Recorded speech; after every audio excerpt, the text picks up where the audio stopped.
Hola, hola, bendiciones, ¿cómo les va? Bueno, me presento, mi nombre es Matías, soy hijo de la casa y en esta oportunidad me toca hablar del perdón, y una palabra que muchas veces parece una pavada y sin embargo tiene una importancia significativa. Nos hicimos dos preguntas. La primera es si alguna vez te han ofendido. Y la segunda pregunta es, ¿qué hiciste con esa ofensa?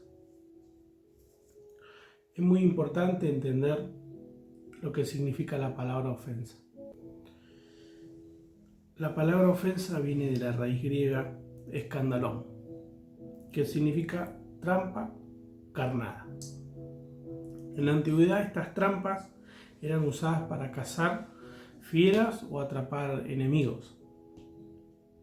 En las guerras cavaban unos hoyos en forma cilíndrica e instalaban unas estacas impregnadas de veneno y estiércol le ponían en las puntas. Cubrían la parte superior del hoyo por medio de una tapa falsa llena de hojarasca para que pasen desapercibidas.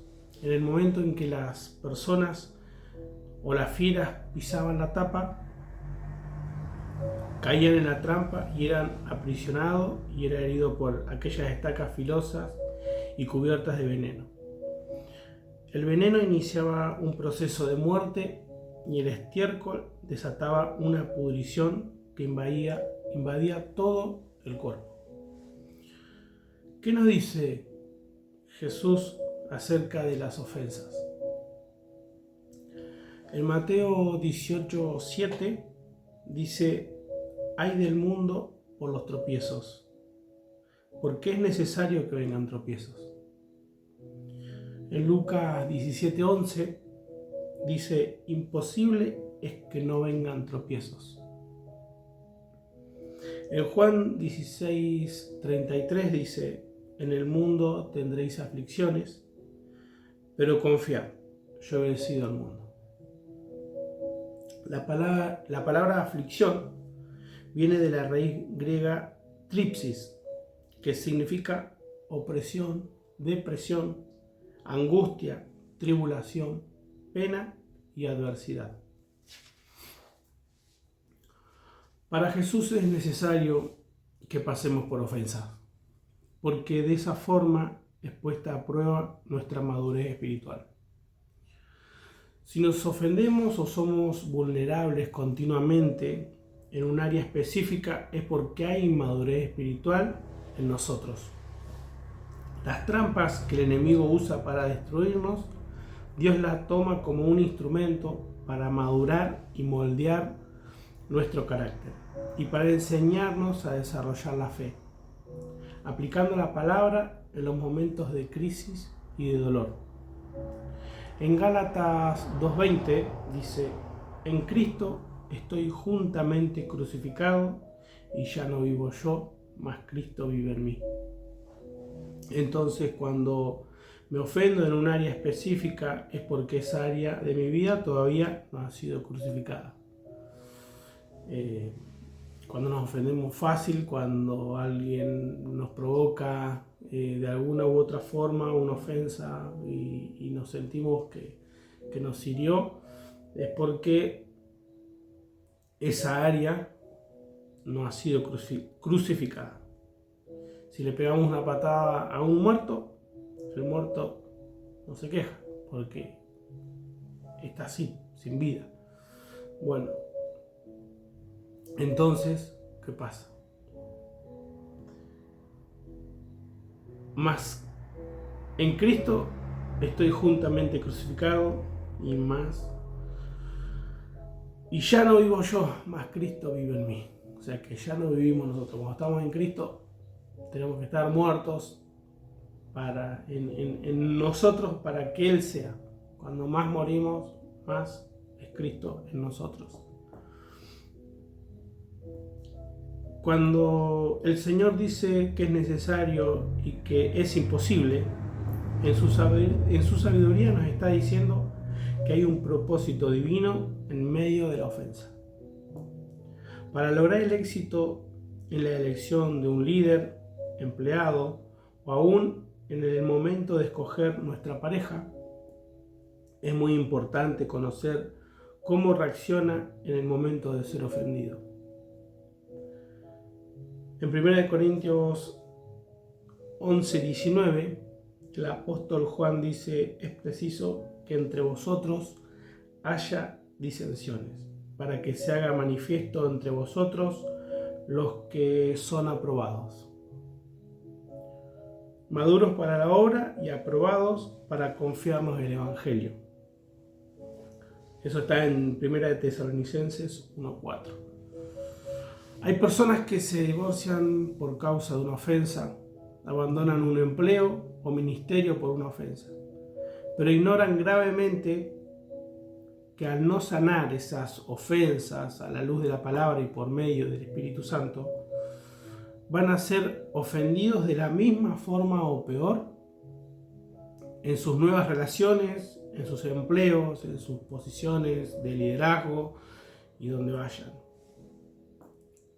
Entonces, cuando los vemos de iglesia en iglesia, de un lugar a otro, y pareciera como los micros de esos viejos que largan humo negro por el caño escape, bueno, así andamos por no sanar de un lugar a otro cuando nos sanamos y cuando nos ofendemos.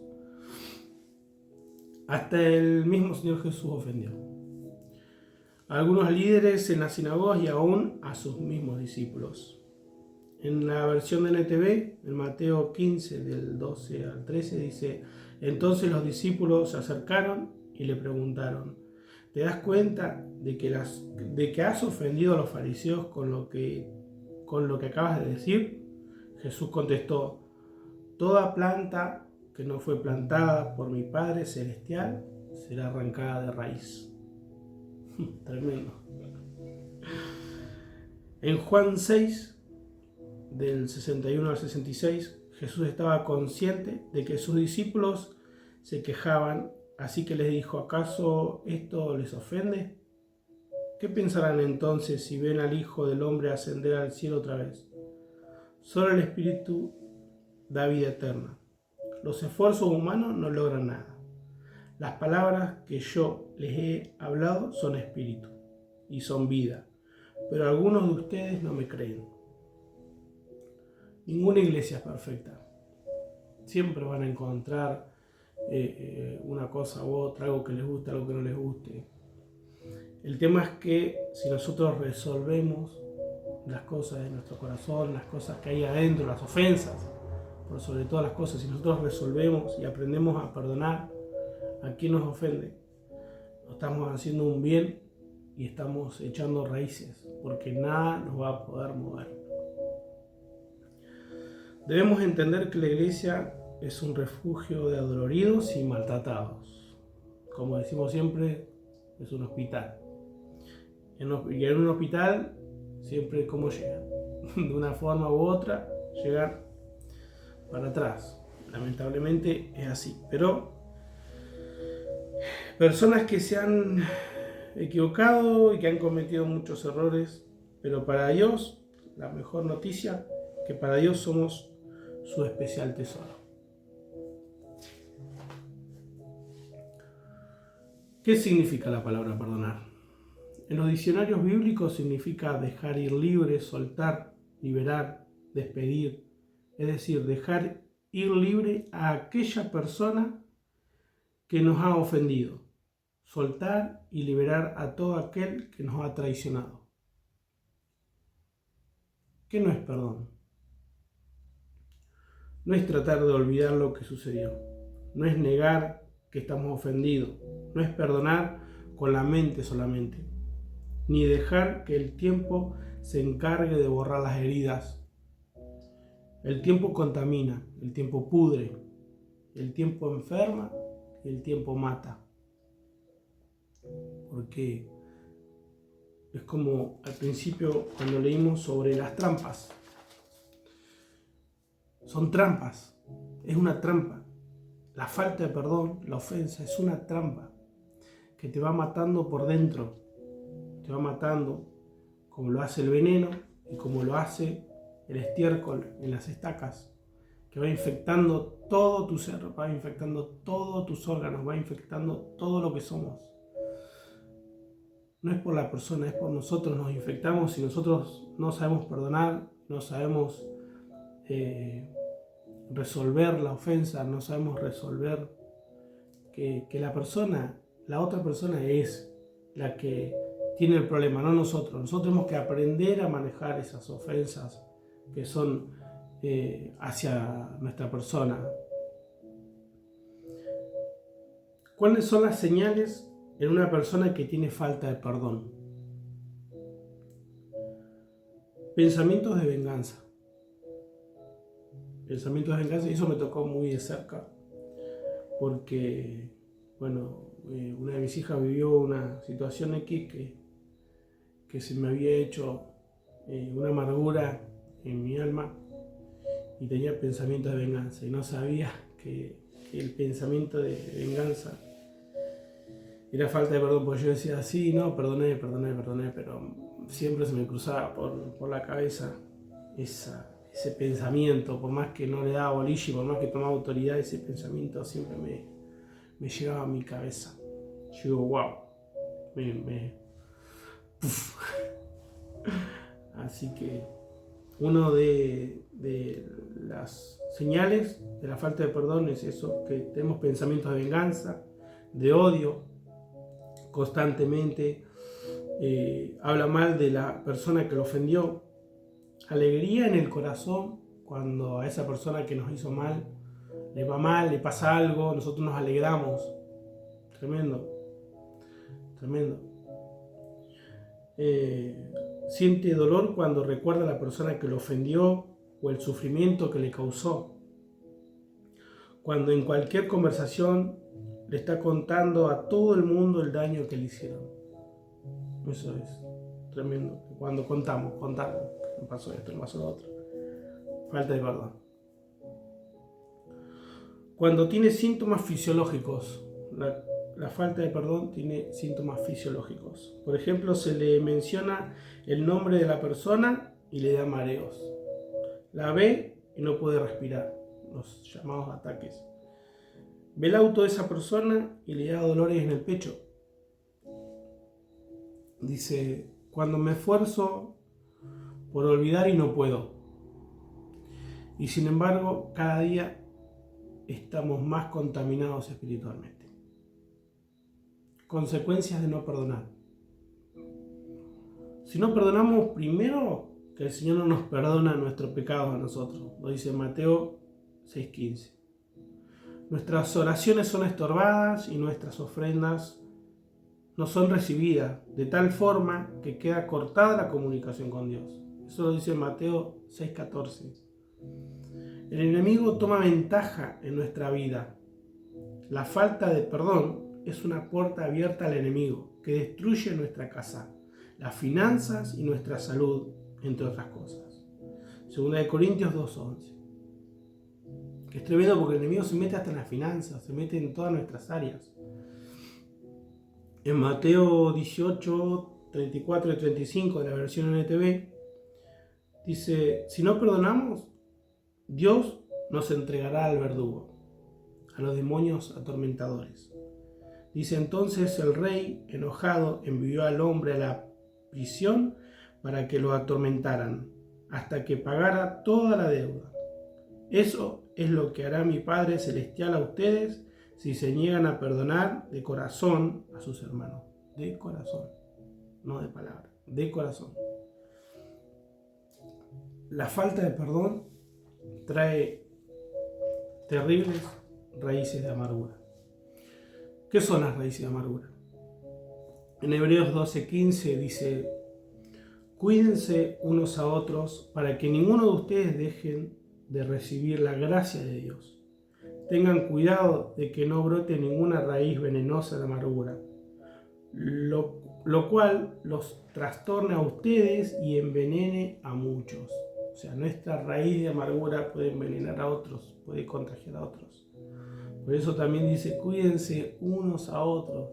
Por eso tenemos que amarnos, tenemos que aprender a ser familia, tenemos que aprender a poder decir, che, te está pasando esto, che, y decir, bueno, y trabajarlo, eso es lo principal. Dejarse enseñar, dejarse recibir. Cuando algo por ahí ve algo y la otra persona no lo está viendo, que podamos ser enseñables, que eso es fundamental. La amargura es una angustia del alma, es estar triste, desanimado y en desesperación. Es sufrir una decepción y sentirse sin esperanza. Es como se siente el alma por consecuencias dolorosas que no podemos cambiar. Es tener una profunda tristeza y resentimiento, acompañada de ira reprimida.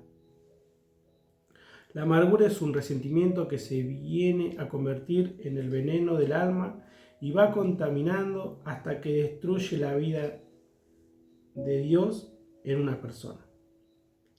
La raíz de amargura es el semillero fértil del enemigo en donde toma ventaja. La amargura es un resentimiento que tiene raíces que van creciendo en lo más profundo del corazón hasta destruir el alma, dando como fruto el odio, la ira y los celos. ¿Cuáles son las causas de la amargura? Cuando hemos perdido o si nos han quitado algo, un claro ejemplo de esto es Noemí cuando perdió a su esposo e hijos. En Ruth 1, del 14 al 22, les animo que puedan leer. Otra de las causas dice, cuando vivimos circunstancias que no podemos cambiar, nos viene el desánimo, la angustia, el desespero y nos sentimos sin esperanza.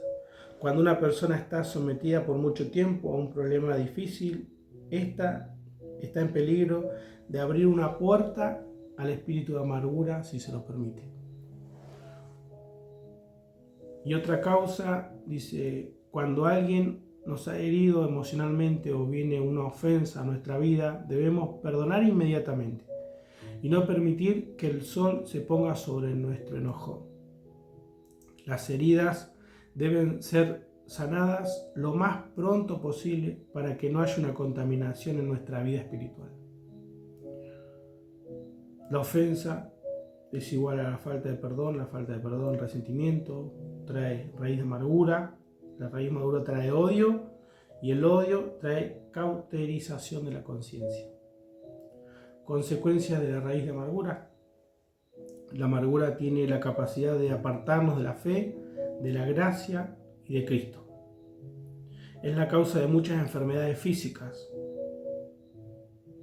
como la artritis, la úlcera, el cáncer, el insomnio, la migraña y los dolores de espalda. La amargura nos encierra en una prisión. Hechos 8:23. Porque en hiel de amargura y en prisión de maldad veo que estás. La amargura es algo que nos cubre, nos ciega y no nos deja apreciar las buenas cosas, sino que nos hace olvidar todo lo bueno que hemos recibido de Dios. Por último, tenemos los pasos para la liberación de la raíz de amargura. En Jeremías 15:19, la versión NTV, dice: esto responde el Señor: si regresas a mí, te restauraré, para que puedas continuar sirviéndome. Si hablas palabras beneficiosas en vez de palabras despreciables, serás mi vocero. Dice. Wow, yo me quedé digo, serás mi vocero, tremendo, porque nuestra boca es la boca de Dios. Si nosotros nos regresamos a Él, si nosotros aprendemos a perdonar, si nosotros aprendemos a arrancar toda raíz de amargura, Él dice en su palabra, escrito está, serás mi vocero. Wow. Tienes que influir en ellos, no dejes que ellos influyan en ti. Ellos se tienen que convertir a nosotros, no nosotros a ellos. Dios le dijo a Jeremías: si miras lo bueno y lo precioso que yo voy a sacar de eso malo, tú saldrás de ese dolor, y aunque yo no te haya enviado este problema, yo puedo hacer algo precioso de esto para tu crecimiento y convertir lo malo en una bendición. En esta hora uno de los pasos, el primer paso más importante, es tomar la decisión de perdonar. Ese es el tomar la decisión, porque muchas veces he escuchado decir, bueno, cuando Dios me revele que tengo que perdonar, o cuando Dios me marque el tiempo de perdonar, no, porque el tiempo mata, el tiempo te mata por dentro. Hay que tomar la decisión, dice, tome la decisión de perdonar. De perdonar, de pedir perdón a Dios y a las personas que sabe que ha ofendido. Hago una lista de personas que le hayan herido o le hayan robado algo. Una lista con los nombres de las personas. Exprese en presencia del Señor todo el dolor y daño que le han causado esas ofensas. Exprese su perdón en forma de confesión, siendo específico con cada palabra y circunstancia con la cual fue herido. Arrepiéntase por el pecado de juicio contra la persona que le hirió y contra Dios. Anule y cancele toda palabra de juicio y de maldición que haya salido de su boca en contra de esas personas que lo ofendieron. Sobre todo, anule y cancele lo que salió de nuestra boca en contra de esas personas que nos hirieron. Porque no se trata de ellas, se trata de nosotros. A mí toda esta palabra, todo este proceso de que el Señor me llevó a armar la palabra, mi Padre, aparte de llevarme a mí en mi intimidad y en lo que tenía que trabajar, me llevó a la palabra de Nehemías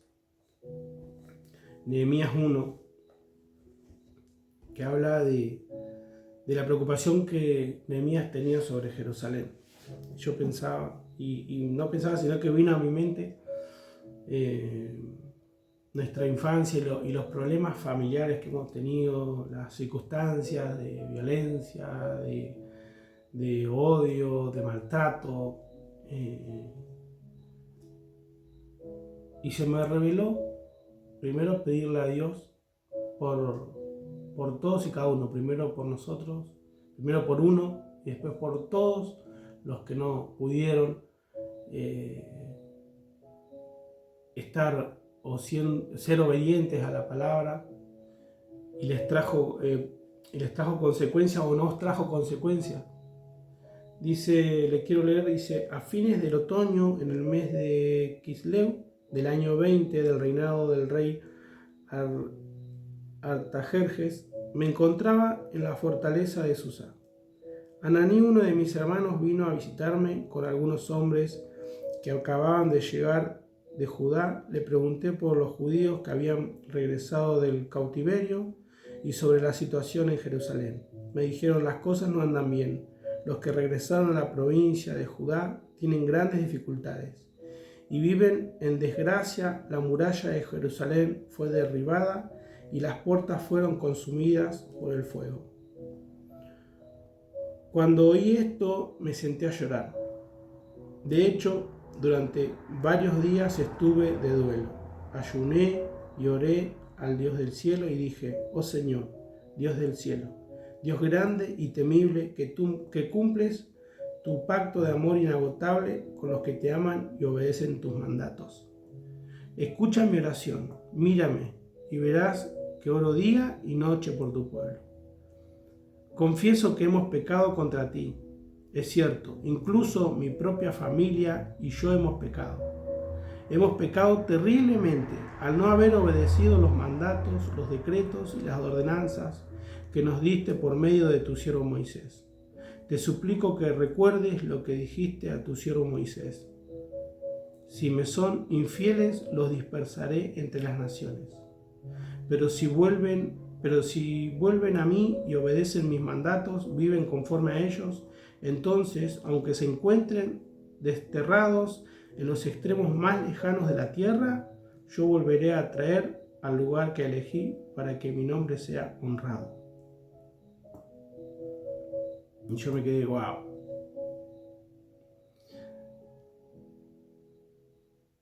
Los dispersaré entre las naciones, pero si se vuelven a mí, obedecen mis mandatos.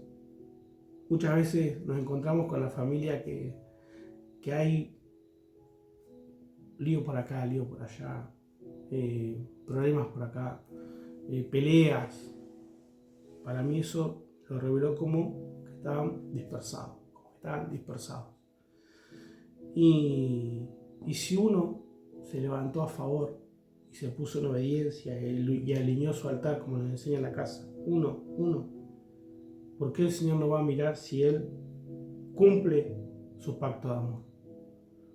Que podamos nosotros ponernos a la brecha por nuestras familias, por nuestros familiares, por todos y cada uno. Pedirle perdón al Padre, pedirle perdón por cada uno de los que no pudo ser obediente o de que no fue obediente a su palabra. Sí, yo los animo a que puedan reflexionar, que puedan meditar en todo esto y que sea de bendición, que haya sido de bendición. Los bendigo, les mando un fuerte abrazo. La verdad que esto me ha ministrado más fuerte a mí y espero que les haya ministrado también sus vidas. Yo quiero orar en el nombre de Jesús en este momento. Padre amado, Señor, yo te doy gracias, Padre, por cada uno, Señor, de los que va a estar viendo, Señor, este video, por cada uno de los que va a estar, Señor, recibiendo, Padre amado, esta palabra, Señor, en el nombre de Jesús. Que sea tu Espíritu Santo, Señor, que sea tu Espíritu Santo, Padre, ministrando, Señor, esa vida, ministrando los corazones, ministrando, Señor, a cada uno, Señor, tu Espíritu Santo, en el nombre de Jesús, trayendo, Señor, arrepentimiento, Padre, trayendo convicción, Padre, en el nombre poderoso de Jesús, en el nombre de Jesús. Que no sea, Señor, una palabra más, que no sea un video más, Señor, sino que sea, Padre, en el nombre de Jesús, como una flecha, Padre, ingresando, Señor, como dice en tu palabra, Señor, hasta lo más profundo, Señor, en el nombre de Jesús, Padre, que sea, Señor, desde adentro hacia afuera, Padre, tu palabra ministrando, Señor, en el nombre de Jesús. Te doy toda la gloria, te damos toda la gloria y la honra, Padre, en el nombre poderoso de Jesús. Amén y amén. Los saludo, les mando un fuerte abrazo y los bendigo. Bendiciones.